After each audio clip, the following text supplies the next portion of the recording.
Aujourd'hui, on se retrouve pour parler des suites à nouveau. Cette fois, on va étudier le sens de variation d'une suite. Alors, vous vous souvenez que pour les fonctions, on avait étudié le sens de variation. Donc, il y a des fonctions qui sont croissantes et des fonctions qui sont décroissantes. Et des fonctions constantes, évidemment, c'est un cas particulier. Donc, souvenez-vous qu'une fonction, elle est croissante lorsque les antécédents et les images sont rangés dans le même ordre. Graphiquement, ça se traduit par une courbe qui monte.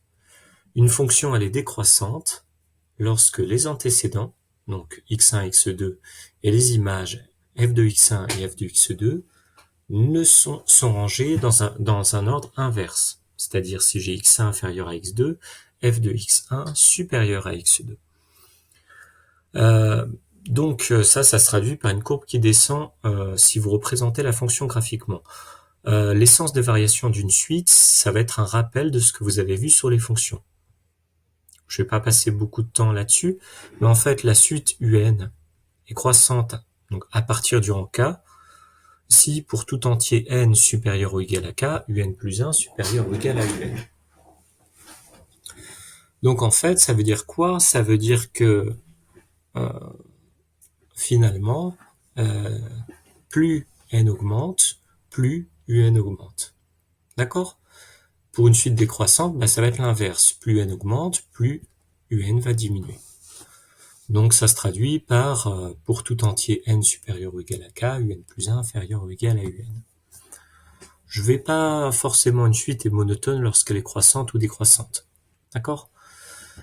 Une suite constante, vous savez ce que c'est, ça veut dire que quel que soit n supérieur ou égal à k, on a un plus 1 égale un, c'est-à-dire que, bon voilà, c'est comme pour une fonction constante.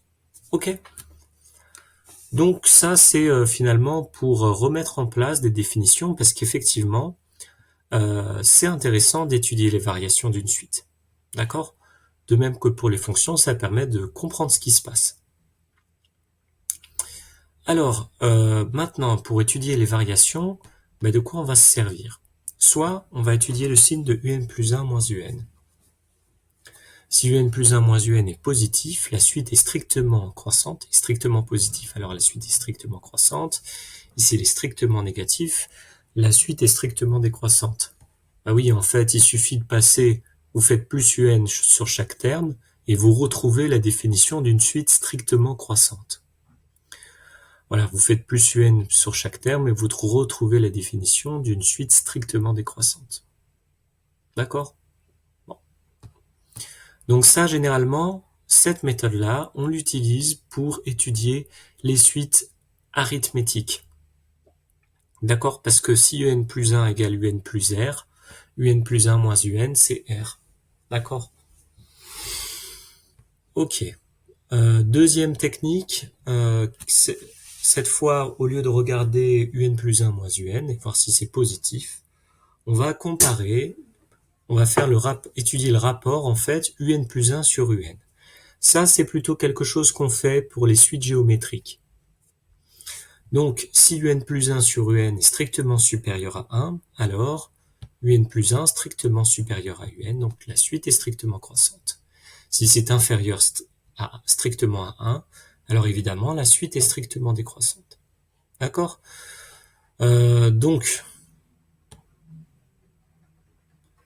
oui, alors on peut prendre un petit exemple. Vous voyez que le petit exemple qu'on prend, c'est un égale 5 fois 3 puissance n. En fait, qu'est-ce qui se passe? C'est que 5, c'est U0, d'accord? Et 3, c'est la raison de la suite UN, qui est une suite géométrique. D'accord? Donc en fait, si je fais UN plus 1 sur UN, j'ai 5 fois 3 puissance n plus 1 sur 5 fois 3 puissance n. Et donc j'ai 3. Je me retrouve avec la raison de la suite géométrique. Donc en fait, effectivement, est-ce que c'est strictement supérieur à 1? Oui. Donc la suite UN est strictement croissante. Donc je rappelle, à l'oral, je peux dire la suite UN ou la suite U. À l'écrit, lorsque vous parlez de la suite UN, il est indispensable de mettre des petites parenthèses ici. Sinon, vous ne parlez pas de la suite, vous parlez du terme de rang n, et ça n'a rien à voir. Ok. On va finir là-dessus, le sens de variation d'une suite arithmétique.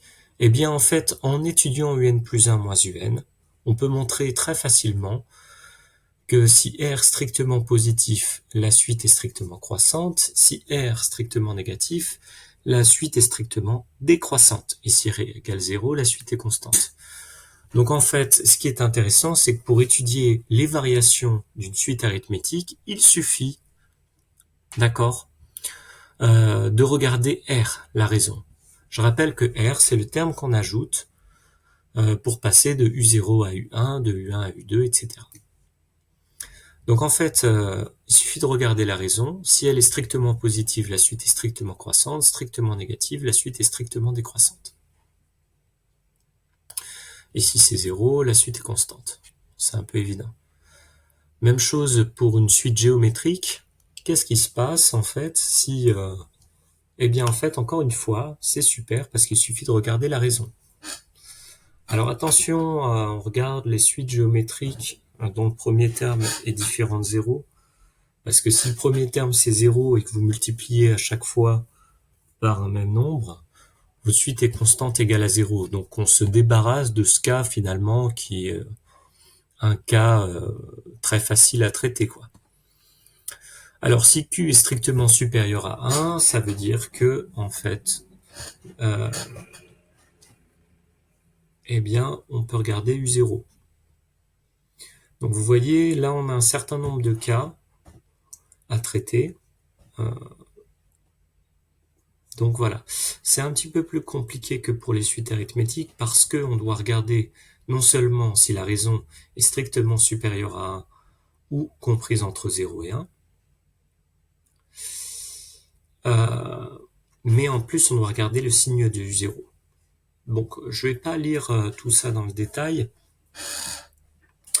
mais en fait il y a quand même 3 cas principaux pour les suites géométriques. Si Q est strictement supérieur à 1, si Q est compris entre 0 et 1, et si Q est strictement négatif. Donc Q égale 0, Q égale 1, ce sont des cas particuliers pour lesquels la suite est constante. Ok, la démonstration, à mon sens, c'est plus intéressant de savoir faire la démonstration, donc je vais pas la présenter ici, c'est quelque chose qu'on fera en classe. Donc voilà, j'en ai fini pour les variations d'une suite. Donc étudier les variations d'une suite, c'est comme étudier les variations d'une fonction. En fait, si les termes un sont rangés dans le même ordre que les termes 1n, que les n premiers entiers, alors la suite est croissante. Si c'est rangé dans le sens inverse, la suite est décroissante. Et si ça change, la suite n'est ni croissante ni décroissante. Maintenant, comment on fait pour étudier les variations d'une suite? Bien, deux techniques principales. On regarde un plus 1 moins un. Si c'est positif strictement, la suite est strictement croissante. Et si c'est négatif strictement, la suite est strictement décroissante.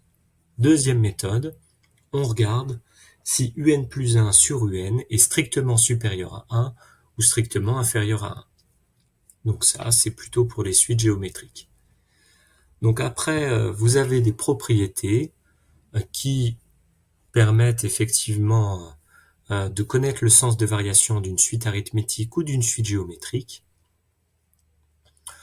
Et en fait, ce qu'il faut retenir, c'est que dans la plupart des cas, ce qu'on va regarder, c'est la raison et le premier terme. Pour une suite arithmétique, vous avez la raison, ça suffit à donner le sens de variation de la suite. Pour une suite géométrique, il vous faut à la fois la raison et le premier terme. D'accord, le signe du premier terme. Voilà, on en a fini pour l'étude des variations d'une suite. Je vous dis à bientôt pour